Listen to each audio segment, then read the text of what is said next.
Hello, in the previous video I explained how to develop a test case for automation testing of API. In this video I will show you how to prepare the test case that was developed in the previous step. To start the preparation, click on the Prepare Test Case button. From the pop-up, click on the Choose File button. Serve to the folder, Downloads folder or where you have saved the test case. This is the test case, so click and open the test case. Now the test case has been uploaded. Click on the Prepare button to start the preparation.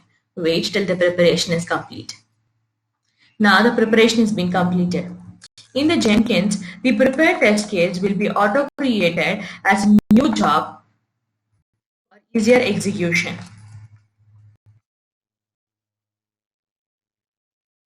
This is the test case which was prepared in this step.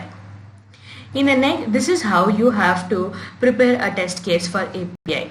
In the next video, I will explain how to execute a test case which is prepared in this step. To post your projects, visit our website TestOnNeed.com. For furthermore assistance, contact us on sales@testonneed.com. Do connect with us on our Twitter and LinkedIn accounts. Stay tuned. Thank you.